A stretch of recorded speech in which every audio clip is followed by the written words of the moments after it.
यो चिज रियल लाइफमा त हुनेवाला छैन। त्यसैले टाइटल सपनाको अनुरोध।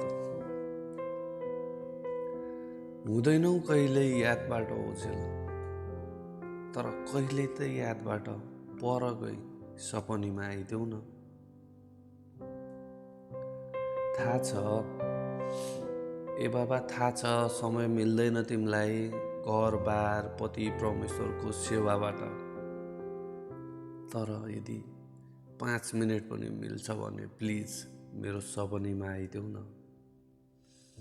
बुझ्छु ए बाबा, बुझ्छु गाह्रो छ सँगै जिउन, सँगै जीवन कटाउन, तर पनि सपनीमा रातो सारी, रातो घुम्दो, रातै त्रिको अनि कालो गाजल लगाई हेर, आज म तिम्रो दुलै भन्दै तर्साइदेऊ न।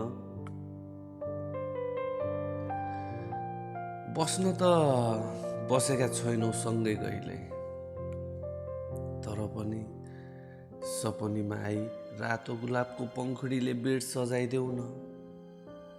सपनीमै भए पनि मलाई यो चाहियो त्यो चाहियो भन्दै सताइदेऊ न। सपनीमै भए पनि हाम्रो प्रेमको निशानी जन्माइदेऊ न। अनि फेस तिम्रो जसो मेरो जस्तो भन्दै खुब झगडा गरिदेऊ न। पागल, के लेखे यस्तो, जे पाए त्यही सोच ल। सोच, कुनै रोक छैन, तर प्लिज एकचोटि भए पनि मेरो सपनीमा आइदेऊ न। आउँछौ? यदि आउँछौ भने कहिले आउँछौ भन ल।